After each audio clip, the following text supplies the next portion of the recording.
দ্বাদশ শ্রেণীর ছাত্রছাত্রীদের শুভেচ্ছা জানিয়ে দ্বিতীয় অধ্যায়ের আজকের শেষ ক্লাস বলেছিলাম শুরু করছি। আমরা গতদিন পড়েছিলাম ঔপনিবেশিকতাবাদ ও সাম্রাজ্যবাদ, ডিটেলসে পড়েছিলাম এবং বলেছিলাম যে এই চ্যাপ্টারটার নাম যেহেতু ঔপনিবেশিকতাবাদ ও সাম্রাজ্যবাদ, যে দুটো উত্তর ওখানে লেখানো আছে ওই উত্তরের মধ্যেই কিন্তু প্রশ্নগুলো যদি ঘুরিয়ে আসে লিখতে পারা যাবে, সেটা আমরা ক্লাস শুরু করলে আলোচনা করে নিতে পারবো। এখান থেকে আরেকটা ভিন্নধর্মী প্রশ্ন আজকের আলোচনা করব বলেছিলাম, আলোচনা করে নেই তারপরে আসছি। যে মার্কেন্টাইল অর্থনীতির বৈশিষ্ট্য, মার্কেন্টাইল বাদ কি? এই মার্কেন্টাইল বাদ একটা নতুন শব্দ, এর সম্পর্কে আসছি যে এর বৈশিষ্ট্যগুলো যদি আমরা জানতে পারি তাহলে এর সম্পর্কে আমরা লিখতে পারবো। এবং এই অর্থনীতি, এটা একটা অর্থনীতি, একটা অর্থনৈতিক নীতি। এই অর্থনৈতিক নীতির অবসান ঘটলো কিভাবে, এই অর্থনীতির অবসান ঘটে কিভাবে, দুটো পার্টে প্রশ্নটা করব। যদি আমি প্রথমটা 5 ধরি, তার পরের পার্টটা হবে 3, 5, 3, 8, বা প্রথমটা যদি 3 হয় তাহলে পরেরটা হবে 5, সেই রকম করে উত্তরটা রেডি করতে হবে। কোনটা বড় করে দেবে কোনটা ছোট দেবে সেটা কথা নয়। তাহলে মার্কেন্টাইল বাদ হচ্ছে একটা অর্থনীতি। এটা অষ্টাদশ শতকে, সালটা বলতে পারি মানে মধ্যেই এই অর্থনীতিটা ছিল, মানে পঞ্চদশ শতক থেকে বা ষোড়শ শতক থেকে অষ্টাদশ শতক পর্যন্ত এই অর্থনীতিটা কিন্তু ছিল ইউরোপে। এখন এই অর্থনীতিটা সাধারণভাবে কি বোঝা যায় না, একটা রাষ্ট্র, একটা দেশ, সেই দেশের যারা ক্ষমতায় আছে, রাষ্ট্রশক্তি, সে তার নিজের দেশের অর্থনীতিটাকে শক্তিশালী করবে, সে তার নিজের দেশের অর্থনীতিটাকে মজবুত করবে। এর নিয়মটা কি করতে গেলে না, আমদানি কমাতে হবে, রপ্তানি বাড়াতে হবে। এই যে অর্থনীতিটা ইউরোপের ব্যবসায়ীরাও, মানে অষ্টাদশ শতকের মধ্যে ইউরোপের ব্যবসায়ীরা, ইউরোপের যারা স্বৈরাচারী রাজতন্ত্রে বিশ্বাস করে তারা, মানে আমি সরকারের কথা বলছি, রাষ্ট্র ক্ষমতা যাদের দখলে ছিল, অভিজাতরা, সামন্তরা, জমিদাররা, প্রত্যেকেই তারা এই মার্কেন্টাইল বাদ অর্থনীতিতে তারা বিশ্বাস করত। তাদের রাষ্ট্রকে তারা শক্তিশালী করবে, আর রাষ্ট্রকে যদি শক্তিশালী মজবুত করা যায় তাহলে কি হবে, দেশ শক্তিশালী হবে। আর দেশ শক্তিশালী হলে কি হবে, উপনিবেশবাদ কার্যকরী হবে, সাম্রাজ্যবাদ কার্যকরী হবে, অন্যের সম্পদ জোর করে আহরণ করা যাবে, জোর করে দখল করতে পারবে। এই যে অর্থনীতি, কিন্তু এখানে আরেকটা দিক আছে, পড়তে গেলে দেখবে মজার ব্যাপার। সোনা রূপো, এই যে সম্পদটা, এই সম্পদটার ক্ষেত্রে কিন্তু রপ্তানি বাড়ানো নয়, এখানে আমদানি বাড়ানোর কথা বলা হয়েছে। উল্টোটা, সোনার উপর ক্ষেত্রে কিন্তু নিজের দেশে গচ্ছিত রাখতে হবে। বিপদে, দেশ যখন বিপদে পড়বে, ভয়ঙ্কর অর্থনৈতিক সংকটে পড়বে, সেই সোনা বা রূপো বিক্রি করে দেশ আবার তখন সমৃদ্ধশালী হবে। সুতরাং সোনা রূপোকে দেশের মধ্যে মজবুত করতে হবে, এটা কখনো রপ্তানি নয়। কিন্তু অন্যান্য বাণিজ্যিক পণ্য সেগুলো রপ্তানি করার কথা বলা হচ্ছে। তাহলে এখানে একটু মনে রাখতে হবে মার্কেন্টাইল বাদ অর্থনীতিটা কি। আমি বলছি 1500 থেকে 1800 খ্রিস্টাব্দের মধ্যে ইউরোপে যে অর্থনৈতিক বিকাশ ঘটেছিল, সেই অর্থনৈতিক ভাবধারাটাকেই আমি বলছি মার্কেন্টাইল বাদ। এরা কি না, নিজের দেশের সম্পদকে নিরাপদ করতে হবে, নিজের দেশের শিল্পকে নিরাপদ করতে হবে, নিজের দেশের বেকার সমস্যার সমাধান করতে হবে, মোট কথা নিজের দেশের অর্থনীতিকে মজবুত করতে হবে। করতে গেলে কি হবে না, আমদানি কমিয়ে রপ্তানি বাড়াতে হবে। শুধু ব্যতিক্রমী খালি সোনার উপর ক্ষেত্রে, সেক্ষেত্রে কিন্তু রপ্তানি বাড়ালে হবে না, অন্য দেশ থেকে আমদানি করতে হবে নিজের দেশে, রপ্তানি করলে চলবে না। আর এটা সংকটের সময়, যখন দেশে অর্থনৈতিক সংকট দেখা দেবে, তখন এই সোনার উপর বিক্রি করে দেশ আবার শক্তিশালী হয়ে উঠতে পারবে। তাহলে আমার প্রশ্ন, মার্কেন্টাইল অর্থনীতির বৈশিষ্ট্যগুলি আলোচনা করো। আমি এখানে যে উত্তরটা লিখেছি একবার হুবহু তো উত্তর দেওয়া হবে তোমাদের। এইটা 5 নম্বরের জন্য।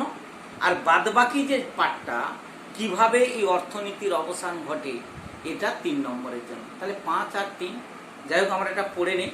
যে কোনো 8 নম্বরের প্রশ্ন লিখতে গেলে আমি তোমাদের বলেছি একটা সূচনা থাকবে, একটা ভূমিকা থাকবেই। তাহলে আমরা সেই ভূমিকাটাতে কি লিখেছি একবার শুনে নিতে হবে, লেখার সময় মনে রাখতে হবে যে স্যার কি বলেছিল সেখানটায়, যদি বুঝতে না পারা যায়। ইউরোপের ষোড়শ শতক থেকে অষ্টাদশ শতকের, আমি ব্র্যাকেটে লিখেছি 1500 খ্রিস্টাব্দ থেকে 1800 খ্রিস্টাব্দের মধ্যে অর্থনৈতিক বিকাশের ধারাকে সাধারণভাবে বলা হয়ে থাকে মার্কেন্টাইলবাদ। এ সময় ব্যবসা বাণিজ্যকে এবং বিভিন্ন রকমের শিল্পকে নিরাপদ করে তোলার জন্য বণিক গোষ্ঠী, শিল্পপতিদের চাপে ইউরোপের স্বৈরাচারী ও সাংবিধানিক রাজতন্ত্রগুলি যে সংরক্ষণবাদী অর্থনৈতিক ব্যবস্থা অনুসরণ করেছিল, ওই যে কথাটা সংরক্ষণবাদী অর্থনীতি মানে নিজের দেশের অর্থকে মজুত করে রাখা, যে সংরক্ষণবাদী অর্থনৈতিক ব্যবস্থা অনুসরণ করে রেখেছিল তাকেই সাধারণভাবে বলা হয়ে থাকে মার্কেন্টাইলবাদ। আর এখন যে বাণিজ্য, এটাকে বলছে অবাধ বাণিজ্য। কোনো দেশের মধ্যে কোনো ব্যবসা সীমাবদ্ধ থাকবে না, প্রত্যেকটা দেশ। কিন্তু সে সময় সেটা ছিল সংরক্ষণবাদী অর্থনৈতিক ব্যবস্থা। যাই হোক, এটাকেই বলা হচ্ছে মার্কেন্টাইলবাদ।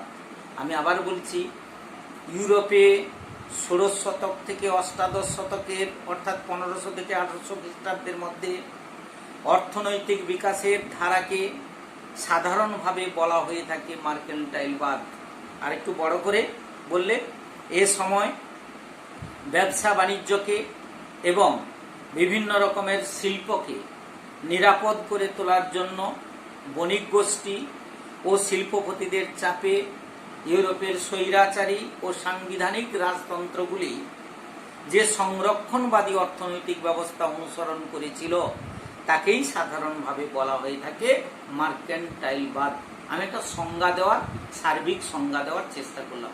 এটা যদি এসএকিউ টাইপের প্রশ্নে 1 নম্বরের জন্য আসে তখন আমরা এটা লিখতে পারবো। প্রথম লাইনটা লিখলে হবে বা পরের লাইনটা, দুটো লাইন তো বাক্য মাত্র লিখেছি। এবারে আমরা বৈশিষ্ট্যতে চলে যাব। বৈশিষ্ট্য জানলেই চেনা যাবে যে এটা অর্থনীতিটা কি, আরো পরিষ্কার হয়ে যাবে। মার্কেন্টাইলবাদ অর্থনীতির প্রথম বৈশিষ্ট্য আমি লিখেছি বুলিয়ান অর্থনীতি। বুলিয়ান, বয়হস্য লয়হস্যই অন্তস্থ একার দন্তন। একটা শর্ট প্রশ্ন আছে যে বুলিয়ান কথার অর্থ কি। বুলিয়ান কথার অর্থ হচ্ছে সোনা বা রূপোর তাল। কি বললাম? বুলিয়ান শব্দটির অর্থ হলো সোনা বা রূপোর তাল। মার্কেন্টাইল নীতি অনুযায়ী দেশকে শক্তিশালী হতে হলে সোনা রূপোয় সমৃদ্ধশালী হতে হবে। যে দেশে সোনার উপর ভান্ডার সবচেয়ে বেশি, সে দেশ সবচেয়ে বেশি সমৃদ্ধশালী। এটা হচ্ছে মার্কেন্টাইল অর্থনীতির একটা অন্যতম বৈশিষ্ট্য। দেশে সোনার উপর ভান্ডার গড়ে তোলার জন্য রপ্তানি অপেক্ষা আমদানি বৃদ্ধি করতে হবে। একটু আগে বললাম সোনার উপর ক্ষেত্রে কিন্তু আলাদা, এখানে রপ্তানিটা কম করে আমদানি বৃদ্ধি করতে হবে, অর্থাৎ সোনার উপর দেশের মধ্যে মজুত করতে হবে। এবং এর জন্য রাষ্ট্র অতি অবশ্যই আন্তর্জাতিক বাণিজ্যকে পরিচালনা ও নিয়ন্ত্রণ করবে।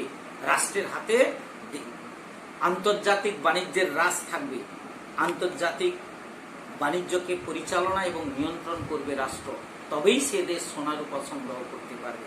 যাই হোক, আমরা প্রথম বৈশিষ্ট্যটা করলাম বুলিয়ান অর্থনীতি। এই বুলিয়ান শব্দটা শর্ট প্রশ্ন আসতে পারে। বুলিয়ান কথাটার অর্থ হচ্ছে সোনার উপর তাল। এবারে দ্বিতীয় বৈশিষ্ট্যতে যাই, বাণিজ্যে ভারসাম্য। এই মার্কেন্টাইলবাদ অর্থনীতির দ্বিতীয় বৈশিষ্ট্যটা বলছি বাণিজ্যে ভারসাম্য। এই মার্কেন্টাইল মতবাদে আমদানি অপেক্ষা রপ্তানির উপর গুরুত্ব বেশি মাত্রায় আরোপ করা হয়। আমি বলেছি সোনার উপরটা আলাদা। তাছাড়া আমদানি অপেক্ষা একটা দেশ সে তার রপ্তানি বৃদ্ধি করবে, আর রপ্তানি বাড়ালে কি হবে? বাইরের সম্পদ দেশে আসবে, বাইরের মুদ্রা দেশের মধ্যে গচ্ছিত হবে। এর ফলে বাণিজ্য সূচকটি রাষ্ট্রের অনুকূলে থাকবে, রাষ্ট্রের সঞ্চিত সোনার পরিমাণও বৃদ্ধি পাবে। এই বাণিজ্যে ভারসাম্য রাখতে হবে। রাখতে গেলে কি করতে হবে? আমদানি অপেক্ষা রপ্তানির উপর সবচেয়ে বেশি গুরুত্ব আরোপ করতে হবে। এবারে যাই 3 নম্বর বৈশিষ্ট্য, শিল্পে সংরক্ষণ করতে হবে। অর্থাৎ নিজের দেশের শিল্পকে সমৃদ্ধ করতে হবে, শক্তিশালী করতে হবে এবং সেই শিল্পজাত পণ্য ইউরোপের অন্যান্য দেশ বা এশিয়া, আফ্রিকা, ল্যাটিন আমেরিকার অন্যান্য দেশ সেই শিল্পজাত পণ্যগুলো তারা কিনবে। এই মতবাদের আরেকটি বৈশিষ্ট্য হলো দেশীয় শিল্পগুলোকে বিদেশি প্রতিদ্বন্দ্বিতার হাত থেকে রক্ষা করার জন্য বিদেশি পণ্যের উপর শুল্ক স্থাপনের মধ্য দিয়ে তার আমদানি যতটা সম্ভব হ্রাস করা। অর্থাৎ বিদেশি পণ্যের উপরে শুল্ক বাড়াও আর দেশীয় পণ্যের উপরে শুল্কের পরিমাণ কমাও, তাহলে রপ্তানি বাড়বে, আমদানি কমবে। তাতে কি হবে?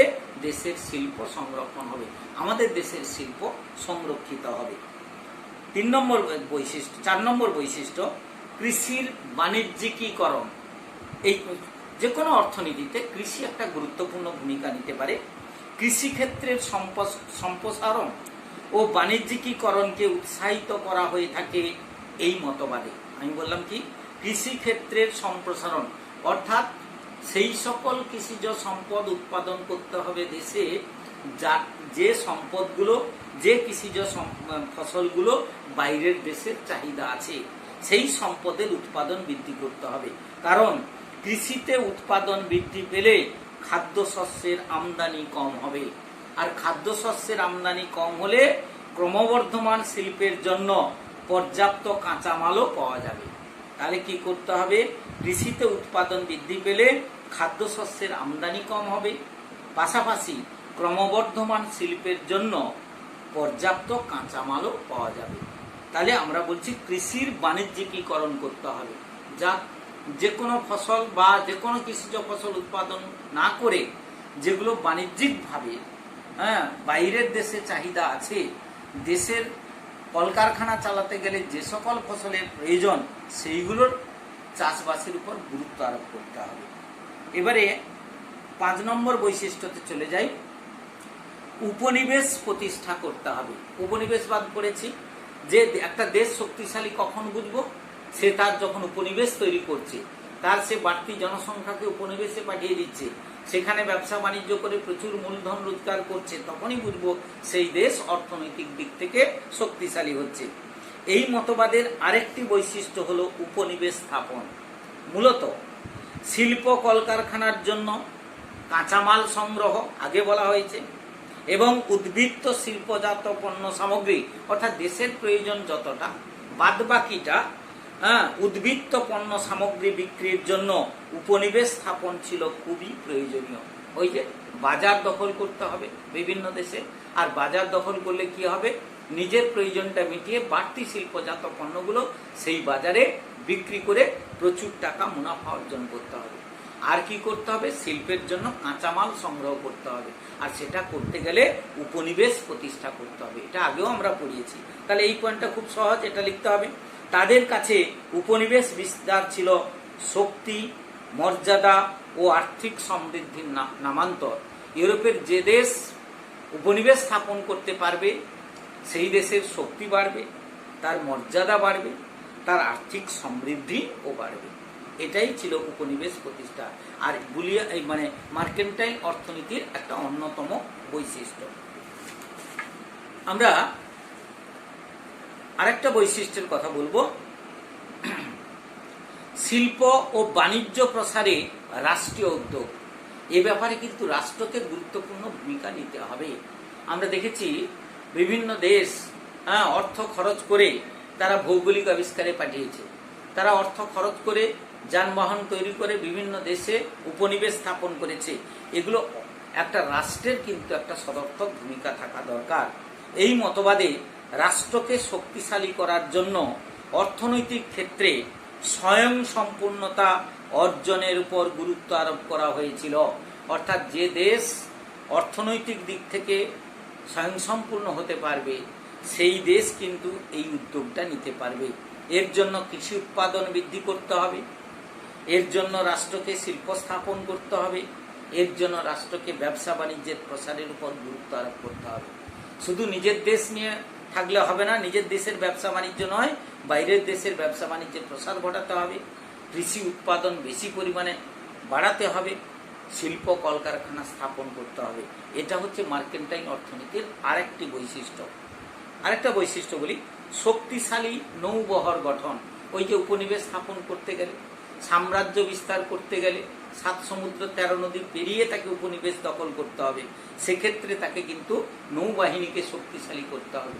আর নৌবাহিনীকে যদি শক্তিশালী না করতে পারে তাহলে উপনিবেশ স্থাপন করতে পারবে না, আর উপনিবেশ যদি স্থাপন না করতে পারে তাহলে কাঁচামাল সংগ্রহ করতে পারবে না, তাহলে উদ্বৃত্ত পণ্য, শিল্পজাত পণ্য বাইরে সমুদ্র পেরিয়ে সে বিক্রি করতে পারবে না। এই জন্য নৌবহরের উপর সবচেয়ে গুরুত্ব আরোপ করা হয়েছিল। ইংল্যান্ড, ফ্রান্স, ইটালি, স্পেন প্রভৃতি দেশগুলি নৌশক্তির উপর সবচেয়ে, উদাহরণ দিতে পারো, গুরুত্ব আরোপ করেছিল। এবারে অন্যান্য কয়েকটা বৈশিষ্ট্য বলি, সবই বলেছি তোমাদের, এটাকে গুছিয়ে খালি লিখতে হবে। প্রথম অন্যান্য আরেক কতগুলো বৈশিষ্ট্যের কথা বলি। রাজা, রাজতন্ত্র, অভিজাত এবং বণিকদের উন্নতির কথা চিন্তা করা হলেও সাধারণ মানুষের কথা কিন্তু এখানে ভাবা হয়নি। আরেকটা বৈশিষ্ট্য, কাদের উন্নতির কথা বলছে? রাজার, রাষ্ট্রের, রাজতান্ত্রিক দেশগুলোর উন্নতির কথা বলছে, অভিজাতদের উন্নতির কথা বলছে, ব্যবসা বাণিজ্যের উন্নতির কথা বলছে। কিন্তু এই মার্কেন্টাইল অর্থনীতিতে সাধারণ মানুষের কথা কিন্তু গুরুত্ব দেওয়া হয়নি বা সাধারণ মানুষদের কথা ভাবা হয়নি। আর দ্বিতীয়ত, প্রচুর শ্রমের প্রয়োজনে জনসংখ্যা বৃদ্ধিতে উৎসাহ দান করা হয়েছে। যে দেশের জনসংখ্যা যত বেশি হবে সে তত বেশি উপনিবেশ স্থাপন করতে পারবে, সে দেশ তত বেশি শক্তিশালী হতে হবে। অর্থাৎ জনসংখ্যা বৃদ্ধির উপর গুরুত্ব দেওয়া হয়েছে। পরবর্তীকালে দেখব এই জনসংখ্যা, বাড়তি জনসংখ্যা প্রত্যেকটা দেশে অর্থনৈতিক সংকটের কারণ হয়েছে। জনসংখ্যা বৃদ্ধির উপর গুরুত্ব দিয়েছে মার্কেন্টাইল অর্থনীতিতে। তাহলে মার্কেন্টাইলবাদ অর্থনীতিতে জনসংখ্যা বৃদ্ধির উপর গুরুত্ব দেওয়া হয়েছে। আর কি করা হয়েছে? এই অর্থনীতিতে যোগাযোগ ব্যবস্থা এবং পরিবহন ব্যবস্থার উপর গুরুত্ব আরোপ করা হয়েছে। যোগাযোগ ব্যবস্থা, পরিবহন ব্যবস্থা, জানো বিভিন্ন ইউরোপের বিভিন্ন দেশ একটা দেশের সঙ্গে আরেকটা দেশে রেলপথের সঙ্গে যোগাযোগ করেছে। নৌ ব্যবস্থা, নৌপথেও তো যোগাযোগ করেছে, কিন্তু রেল ব্যবস্থা, সড়ক পথেও যোগাযোগ বৃদ্ধি করেছে, যাতে আরো সে দেশকে শিল্পে এবং কৃষিতে আরো উন্নত করা হয়, আরো ব্যবসা বাণিজ্যের প্রসার ঘটানো হয়। তাহলে এই অর্থনীতিতে যোগাযোগ ব্যবস্থা এবং পরিবহন ব্যবস্থার উপর জোর দেওয়া হয়েছে। আমি এতক্ষণ যেটা আলোচনা করলাম মার্কেন্টাইলবাদ অর্থনীতির বৈশিষ্ট্যগুলি আলোচনা করো। অনেকগুলো বৈশিষ্ট্য, এগুলো একটাও শব্দ বা একটা বাক্য বাদ দিলে হবে না। নিখুঁত করে ভালো করে বারবার ভিডিওটা দেখতে হবে এবং এটা ছবিটা যেহেতু থাকবে ভালো করে দেখে এটা মুখস্থ করতে, আর বাড়তি কিছু করতে হবে না। এবারে যেটা বললাম 3 নম্বরের জন্য করে যেটা লিখেছি, মার্কেন্টাইল অর্থনীতির অবসান ঘটেছিল কিভাবে। এই যে বললাম একটা অর্থনীতি 1500 থেকে 1800 পর্যন্ত টিকেছিল ইউরোপে, তারপরে কেন টিকতে পারলো না, কেন এই অর্থনীতি ইউরোপ থেকে আস্তে আস্তে হারিয়ে গেল? এর মূল কারণ ইউরোপের সামন্ততন্ত্রের অবক্ষয় ঘটেছিল। এই অর্থনীতিটা যারা টিকিয়ে রেখেছিল তারা সামন্ততান্ত্রিক মনোভাব সম্পন্ন, সামন্ততান্ত্রিক ব্যবস্থা ইউরোপে ছিল, সামন্ততন্ত্র ছিল, যে কারণে এই অর্থনীতিটা টিকেছিল। এবং নিরঙ্কুশ স্বৈরাচারী রাজতন্ত্র ছিল বলে এই ব্যবস্থা টিকেছিল। আমরা দেখলাম আস্তে আস্তে ইউরোপে স্বৈরাচারী রাজতন্ত্রের অবসান ঘটেছে, সামন্ততন্ত্রের অবসান ঘটেছে, কিন্তু ব্যবসা বাণিজ্যের সম্প্রসারণ ঘটেছে। ঔপনিবেশিক সাম্রাজ্য গঠনের মধ্য দিয়ে আবির্ভূত হয়েছিল এই মার্কেন্টাইল মতবাদ। কিন্তু পরবর্তীকালে Portugal, Spain, Holland, England, France প্রত্যেকেই এই নীতি অনুসরণ করেছিল, কিন্তু কিছু সময় ধরে এই ব্যবস্থার নানা ত্রুটি বিচ্যুতি লক্ষ্য করা গেল, যে কারণে এই ব্যবস্থা কিন্তু আর টিকে থাকতে পারল না। প্রথম কারণ, ব্যক্তিগত উদ্যোগ ক্ষতিগ্রস্ত হয়। প্রথম কারণটা কি? কোনো রাজা, কোনো রাষ্ট্র বা কোনো রাজতন্ত্র বা স্বৈরাচারী শক্তি তার উদ্যোগেই কিন্তু এই ব্যবস্থাটা টিকেছিল। যেই সেই অপব্যবস্থার পতন ঘটেছে, যেমন ধরো নেপোলিয়ন, যেমন ধরো ইংল্যান্ডে যতদিন শিল্প বিপ্লব ছিল বা ইংল্যান্ডের শিল্প গোষ্ঠী বা যতদিন শাসক গোষ্ঠী ওই শাসক গোষ্ঠী টিকে ছিল তারা এটা ধরে রাখতে পেরেছিল। কিন্তু এই ব্যক্তিগত উদ্যোগের উপরে একটা ব্যবস্থা বেশি দিন দীর্ঘস্থায়ী হতে পারে না। ফলে এই ব্যক্তিগত উদ্যোগই ক্ষতিগ্রস্ত করেছে এই মার্কেন্টাইল অর্থনীতিকে। এছাড়া দ্বিতীয় পয়েন্টটা আমরা বলবো, অলাভজনক শিল্পগুলিকে রক্ষা করতে গিয়ে রাষ্ট্র ক্ষতিগ্রস্ত হয়। যে শিল্পগুলো একসময় চাহিদা ছিল, পরবর্তীকালে দেখা গেছে বাড়তি লোক সংখ্যা কারণে সেই শিল্পগুলোর চাহিদা কমে গেছে। ফলে যেমন ধরো নীল, যেমন ধরো বস্ত্রের চাহিদা সবসময় ছিল, কিন্তু পরে চাহিদা কমে গেছে। কিন্তু শিল্পপতিরা, ব্যবসায়ীরা বা রাষ্ট্র সেই শিল্পটাকে আঁকড়ে ধরে বাঁচতে চেয়েছে। ফলে কি হয়েছে, প্রচুর উৎপাদন হয়েছে কিন্তু বাইরের দেশে বিক্রি হয়নি। আমি বলছি অলাভজনক শিল্পগুলিকে রক্ষা করতে গিয়ে রাষ্ট্র ক্ষতিগ্রস্ত হয়েছে। কারণ নতুন নতুন শিল্প কলকারখানা গড়ে তোলার দিকে তারা আর নজর দেয়নি। যে শিল্প ছিল সেইগুলোকে আঁকড়ে ধরে তারা বাঁচতে চেয়েছে। ফলে অলাভজনক শিল্পগুলিকে রক্ষা করতে গিয়ে আমি বলছি মার্কেন্টাইল অর্থনীতি ক্ষতিগ্রস্ত হয়েছে। 3 নম্বর, রাষ্ট্রীয় শিল্প ও বাণিজ্য প্রতিষ্ঠানগুলিতে পরিচালনগত নানা ত্রুটি দেখা যায়। এক সময় একটা কলকারখানা, একটা রাষ্ট্রশক্তি বা যারা পরিচালক যাদের হাতে থাকে, তাদের দক্ষতার উপর সেটা টিকে থাকে। কিন্তু রাষ্ট্রীয় শিল্প বাণিজ্য প্রতিষ্ঠানগুলিতে নানা কারণে এই পরিচালনগত ত্রুটি দেখা দেয়, আর সে কারণে এই শিল্প প্রতিষ্ঠানগুলি ধ্বংস হয়ে যায়। 4 নম্বর, উপনিবেশ দখলের জন্য জাতীয় রাষ্ট্রের মধ্যে তীব্র বিরোধ দেখা দেয়। উপনিবেশ দখলকে কেন্দ্র করে ইংল্যান্ড, ফ্রান্স, স্পেন, পর্তুগাল প্রভৃতি দেশের মধ্যে তীব্র মতবিরোধ দেখা দেয়। ফলে তারা যুদ্ধ বিগ্রহ নিয়ে ব্যস্ত হয়ে পড়ল। ফলে অর্থনীতি অনেকটা ক্ষতিগ্রস্ত হলো। আমি কি বললাম, উপনিবেশ দখলের জন্য জাতীয় রাষ্ট্রের মধ্যে তীব্র বিরোধ দেখা দেয়, আর এই বিরোধী মার্কেন্টাইল অর্থনীতিকে ক্ষতিগ্রস্ত করেছে। লাস্ট, অর্থ ব্যবস্থার সব ক্ষেত্রে হস্তক্ষেপজনিত কারণে উন্নয়ন স্তব্ধ হয়ে পড়ে। অর্থনৈতিক ব্যবস্থার প্রতিটি ক্ষেত্রে রাষ্ট্র হস্তক্ষেপ করল, রাষ্ট্র তার নিজের দখলে রাখতে চাইল। ফলে পরবর্তীকালে এই রাষ্ট্রীয় হস্তক্ষেপের কারণে মার্কেন্টাইল অর্থনীতি বেশি দিন স্থায়ী হলো না। আরেকটা লাস্ট পয়েন্ট আমি বলবো, পুঁজিবাদের আবির্ভাব। এই মার্কেন্টাইলবাদ অর্থনীতি থেকেই পুঁজিবাদের আবির্ভাব হয়েছিল। আমরা আগেও বলেছি যে ইংল্যান্ডে কলকারখানা তৈরি হলো, ইংল্যান্ডের পরে ফ্রান্স, জার্মানি বিভিন্ন জায়গায় যখন কলকারখানা তৈরি হলো, এই শিল্পপতিরা বা বুর্জুয়ারা বা বণিকরা তারা কি করত, প্রচুর মূলধন তাদের হাতে সঞ্চিত হয়েছিল। ফলে ব্যাপক শিল্প উৎপাদন ও তা বাজারজাত করার প্রচেষ্টা থেকে জন্ম নিয়েছিল এই পুঁজিবাদী ব্যবস্থা। মানে একটা গোষ্ঠীর হাতে প্রচুর অর্থ জমা হয়ে যায়। এই পুঁজিবাদ বা ধনতন্ত্রের আঘাতে এই মার্কেন্টাইল অর্থনীতি ভেঙে পড়েছে। আমি কি বললাম, এই পুঁজিবাদ বা ধনতন্ত্রের আঘাতে মার্কেন্টাইল অর্থনীতি ভেঙে পড়েছে। আর লাস্ট আমি 4 নম্বরের প্রশ্নগুলো, এই 8 নম্বরের প্রশ্নগুলো বলেছি, একটা ভূমিকা যেমন থাকবে, তার একটা উপসংহার থাকবে, একটা মন্তব্য থাকবে, অবশ্যই থাকবে। এক্ষেত্রে আমি এখানে উপসংহার লিখেছি, একটা লাইন হলেও লিখতে হবে। এটা না থাকলে কিন্তু ইনকমপ্লিট নোট। উপসংহার যদি একটা লাইনও লেখা হয় তাহলে নোটটা কমপ্লিট, আর যদি না থাকে ইনকমপ্লিট ধরা হবে। সুতরাং 1 লাইন 2 লাইন নিজের মতো করে লিখবে। আমি একটা লাইন যেমন লিখেছি, তুমি তোমার মতো করে লিখবে। দীর্ঘ 300 বছরেরও অধিক সময় স্বমহিমায় টিকে থাকার পরে অষ্টাদশ শতকে অবাধ বাণিজ্য নীতি, আমি একটা বলেছি অবাধ বাণিজ্য নীতি,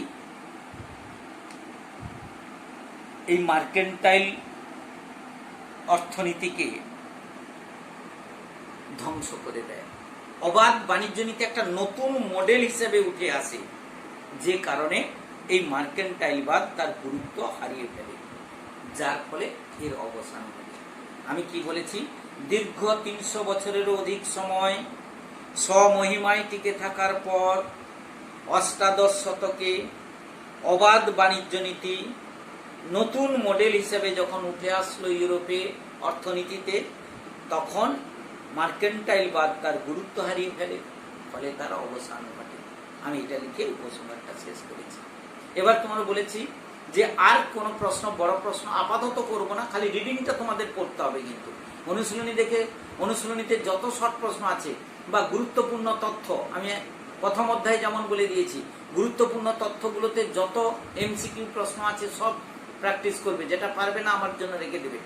আর এসএকিউ টাইপের যত শর্ট প্রশ্ন আছে 30-35টা, সমস্ত প্রশ্নগুলো জীবন মুখোপাধ্যায়ের বই থেকে করতে হবে।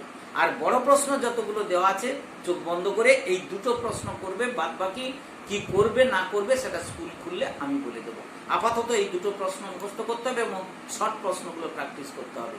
আর শর্ট প্রশ্নগুলো প্র্যাকটিস করার জন্য তোমাদের বলেছিলাম আমি, রায়মার্টিনের ওই বইটা কিনতে হবে, কিনে ওটা প্র্যাকটিস করতে হবে। এছাড়া আমি প্রত্যেকটা অধ্যায়ে কিছু গুরুত্বপূর্ণ শর্ট প্রশ্ন তোমাদের দিচ্ছি, এইগুলোকে সামনে রেখে।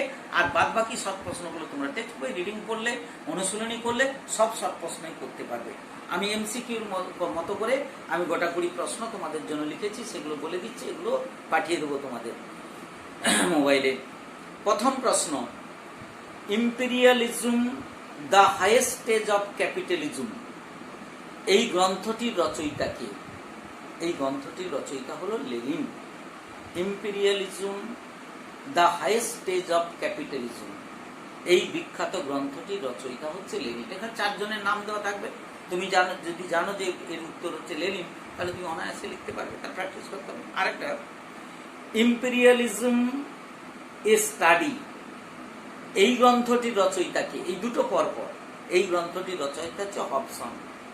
ইম্পেরিয়ালিজম এ স্টাডি, এই গ্রন্থটির রচয়িতা হচ্ছে হবসন। নিউ ওয়ার্ল্ড শব্দটি কে প্রথম ব্যবহার করেন? 4টে নাম থাকবে। নিউ ওয়ার্ল্ড, নতুন বিশ্ব, এই শব্দটি প্রথম ব্যবহার করেছিলেন আমেরিগো ভেসপুচি, যার নাম অনুসারে আমেরিকা মহাদেশের নাম হয়েছে। তোমরা জানো 1493 খ্রিস্টাব্দে কলম্বাস আমেরিকা আবিষ্কার করেছিলেন, কিন্তু তিনি নাম দিয়েছিলেন পশ্চিম ভারতীয় দ্বীপপুঞ্জ। পরে আমেরিগো ভেসপুচি সেখানে তার ভুলটা সংশোধন করে দিয়েছিলেন। তিনি ওই জন্য এটা নিউ ওয়ার্ল্ড বলে নাম দিয়েছিলেন, আমেরিগো ভেসপুচি। হারমান্দো কোটেস কে ছিলেন, অর্থাৎ কোন দেশের নাবিক? আমি একজন নাবিকের নাম বললাম, এরকম প্রশ্ন তুলে দেবে, 4 জনের নাম দিয়ে দিবে, স্পেনের, ইটালি, পর্তুগাল, ইংল্যান্ডের, তোমাকে বলতে হবে কোন দেশের নাবিক। হারমান্দো কোটেস 1 বছর পরীক্ষা এসেছিল, স্পেনের নাবিক ছিলেন, স্পেনের নাবিক। মুক্তদার নীতিকে অদৃশ্য সাম্রাজ্যবাদ কে বলেছেন? মুক্তদার নীতি, ওপেন ডোর পলিসি, এই মুক্তদার নীতিকে অদৃশ্য সাম্রাজ্যবাদ, এই কথাটা বলেছিলেন জওহরলাল নেহেরু। এটা টেক্সট বইতে আছে, সেখান থেকে তোলো। মুক্তদার নীতিকে অদৃশ্য সাম্রাজ্যবাদ বলেছেন জওহরলাল নেহেরু। আরেকটা বলি, নীল জল নীতি, সাম্রাজ্য বিস্তারের একটা নীতি, নীল জল নীতি, এই নীতির প্রবর্তক কে ছিলেন? আলবুকার্ক, প্রথম পর্তুগিজ গভর্নর, ভাস্কো ডা গামার পর যিনি এসেছিলেন আমাদের দেশে। আলবুকার্ক বিখ্যাত নীতি হচ্ছে নীল জল নীতি। এদেরকে বলা হচ্ছে, এই পর্তুগিজদেরকে জলদস্যু বলা হয়, এখানে আরমাদ বলা হয়, আরমাদ মানে জলদস্যু। এই আলবুকার্কের নীতি হচ্ছে নীল জল নীতি, এর প্রবর্তক হচ্ছে আলবুকার্ক।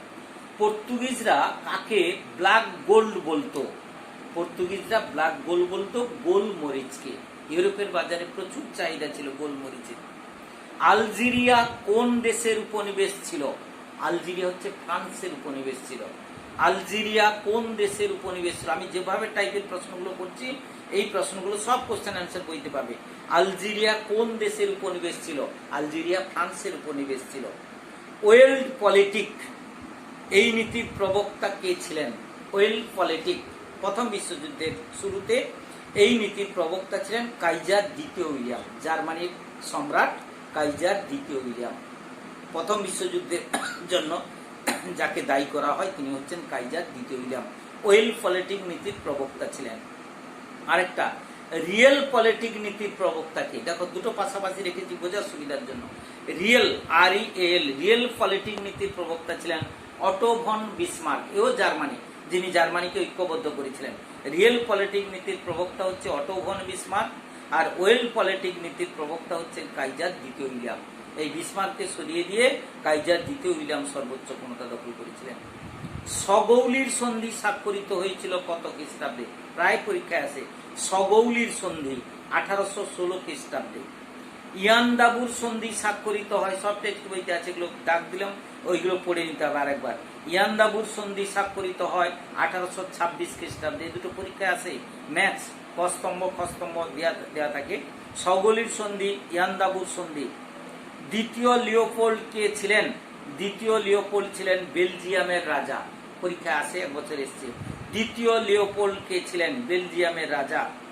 ক্যাপ্টেন হকিন্স কার রাজসভায় এসেছিলেন? তোমরা জানো 1609 খ্রিস্টাব্দে মোগল সম্রাট জাহাঙ্গীরের রাজসভায় এসেছিলেন ক্যাপ্টেন হকিন্স। গন্ডামাকের সন্ধি কত খ্রিস্টাব্দে স্বাক্ষরিত হয়? এটাও কস্তম্ভ দেয়। গন্ডামাকের সন্ধি স্বাক্ষরিত হয় 1879 খ্রিস্টাব্দে, 1879। এবার একটা দিয়েছি বাম স্তম্ভ ডান স্তম্ভ বা কস্তম্ভ। যেমন বাম দিকে দিয়েছি উড়ন্ত মাকু, spinning jenny, water frame, mule, এগুলো নাম শুনেছ? উড়ন্ত মাকু, spinning jenny, water frame, mule. আর ডান দিকে দিয়েছি Crompton, John Kay, Hargreaves, Arkwright. উত্তর দিয়েছি উড়ন্ত মাকু হবে জন কে, স্পিনিং জেনি হবে হারগ্রিভস, ওয়াটার ফ্রেম হবে হচ্ছে আর্করাইট, আর মিউল হবে ক্রম্পটন। এখানে উত্তর দেওয়া আছে। এরকম ম্যাথ প্র্যাকটিস করবে, অনেক বইতে দেওয়া আছে, করতে হবে। দূর প্রাচ্য বলতে কি বোঝায়? দূর প্রাচ্য বলতে বোঝায় চীন জাপানকে বলে দূর প্রাচ্য। আর নিকট প্রাচ্য কাকে বলে? নিকট প্রাচ্য তুরস্ককে বলে। তার দুটো পাশাপাশি রেখেছি। নিকট প্রাচ্য বলতে বোঝায় তুরস্ককে, আর দূর প্রাচ্য বলতে বোঝায় চীন জাপানকে। আরেকটা প্রশ্ন, অনুন্নত জাতিকে সভ্য করার দায়িত্ব উন্নত জাতির, এই বিখ্যাত উক্তিটা কার? আমি আবার বলছি, অনুন্নত জাতিকে সভ্য করার দায়িত্ব উন্নত জাতির, এই উক্তিটি কার? এই বিখ্যাত উক্তিটা হচ্ছে জুলি ফেরি। জুলি ফেরি, ফয়কার রয়েছে, টেক্সট বইতে আছে।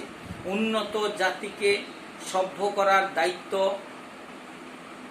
উন্নত জাতির, এই বিখ্যাত উক্তিটা হচ্ছে জুলি ফেরি। বর্গীয়জস্ব লয়হস্যই ফয়কার রহস্য। বিদেরার যুদ্ধ পড়া হয়েছে তোমাদের আগে, কাদের মধ্যে হয়েছিল? ওলন্দাজ এবং ইংরেজদের মধ্যে হয়েছিল 1759 খ্রিস্টাব্দে। আমি বলছিলাম এই ওলন্দাজদের পক্ষে ছিল মির্জাফর। ইংরেজরা বুঝতে পেরে মির্জাফরকে সরিয়ে দিয়ে তার জামাতা মীর কাসিমকে সিংহাসন বসিয়েছিল 1759 খ্রিস্টাব্দে। তাহলে বিদেরার যুদ্ধ কাদের মধ্যে হয়েছিল? ওলন্দাজ ও ইংরেজদের মধ্যে 1759 খ্রিস্টাব্দে। নয়া সাম্রাজ্যবাদ বলতে কি বোঝায়? নয়া সাম্রাজ্যবাদ বলতে কোন সময়কে বোঝায়? 1870 থেকে 1914 সেডানের যুদ্ধে বিসমার্ক ফ্রান্সকে পরাজিত করে সমগ্র জার্মানি এবং ইটালিকে ঐক্যবদ্ধ করেছিল। 1870 সালের পর থেকে বা 1871 সালের পর থেকে 1913 বলতে পারি, বা 1870 থেকে 1914। কোনো কোনো বইতে লেখা আছে 1871 থেকে 1913, কোনো কোনো বইতে আছে 1870 থেকে 19, অর্থাৎ প্রথম বিশ্বযুদ্ধের আগে পর্যন্ত। সেডানের যুদ্ধ থেকে প্রথম বিশ্বযুদ্ধের আগে পর্যন্ত সময়কে আমি যদি নিখুঁত সাল না বলি তাহলে তাকেই বলবো নয়া সাম্রাজ্যবাদ। আরেকটা প্রশ্ন দেখবে, কমোডোর পেরি কে ছিলেন? কমোডোর পেরি, তিনি ছিলেন মার্কিন সেনাপতি। কমোডোর পেরি কে ছিলেন? মার্কিন সেনাপতি। 21 দফা দাবি কি? 21 দফা দাবি কি? জাপান আরোপ করে চীনের উপরে 21 দফা দাবি। জাপান চীনের কাছে 21 দফা দাবি করেছিল কত খ্রিস্টাব্দে? 1915 খ্রিস্টাব্দে, প্রথম বিশ্বযুদ্ধ চলাকালীন। আবার একটা কস্তম্ভ খস্তম্ভ তোমাদের দিয়েছি লাস্ট। এখানে কস্তম্ভে মরক্কো, আমি কতগুলো জায়গার নাম বলছি, কঙ্গো, অ্যাঙ্গোলা, ইথিওপিয়া, সবগুলো আফ্রিকার দেশ। Morocco, Congo, Angola, Ethiopia. কোন কোন দেশগুলো, কোন কোন ইউরোপের দেশগুলো এই জায়গায় তারা উপনিবেশ স্থাপন করেছিল? যেমন মরক্কোতে প্রথম উপনিবেশ স্থাপন করেছিল মরক্কোতে উপনিবেশ স্থাপন করেছিল ফ্রান্স, কঙ্গোতে উপনিবেশ স্থাপন করেছিল বেলজিয়াম, অ্যাঙ্গোলাতে উপনিবেশ স্থাপন করেছিল পর্তুগাল, আর ইথিওপিয়াতে উপনিবেশ স্থাপন করেছিল ইটালি। ইটালির মুসোলিনির নাম শুনলে, সে ইথিওপিয়াতে উপনিবেশ স্থাপন করেছিল। তাহলে এরকম দেশগুলোর নাম দেবে, হ্যাঁ, এশিয়া, আফ্রিকা, ল্যাটিন আমেরিকার দেশগুলো দিয়ে দিবে এবং কোন কোন দেশ সেখানে উপনিবেশ স্থাপন করেছিল এরকম কস্তম্ভ। তাহলে এইগুলো যদি বারে বারে প্র্যাকটিস করা হয় তাহলে এই যে 24 এবং 16, হ্যাঁ, তাহলে উত্তর দিতে কোনো অসুবিধা হবে না বা পুরো নম্বর পাওয়া যাবে। আর যদি পুরো নম্বর পাওয়া যায় তাহলে নম্বরটা অনেক বেড়ে যাবে।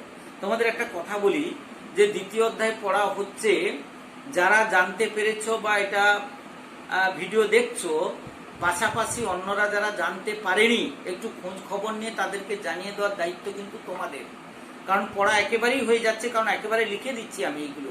ক্লাসে হলেও অত ভালো করে হতো না, সে তো এমনি লেকচার মেথডে হতো বা কয়েকটা পয়েন্ট বলে দিতাম, কিন্তু একেবারে লিখে দিচ্ছি, সেহেতু সবারই এইখানটায় মনোযোগ দেওয়া উচিত এবং আরেকবার টেক্সট বইটা ভালো করে পড়বে। এই যে বললাম গুরুত্বপূর্ণ তথ্য যে 20-25টা আছে ওটা পড়ে নিতে হবে, এমসিকিউ এসএকিউ টাইপের যে প্রশ্নগুলো আছে সেগুলো দেখতে হবে, বাদ বাকি দুটো বড় প্রশ্ন করবে। তাহলে দ্বিতীয় অধ্যায় আপাতত শেষ।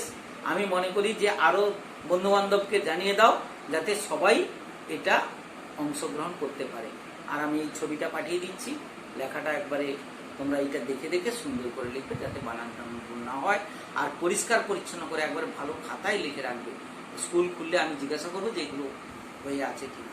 আর যে বাকি নতুন নতুন করতে হবে কি করতে হবে না সেটা আমি পরে বলবো। তাহলে আজকের এই পর্যন্ত থাক।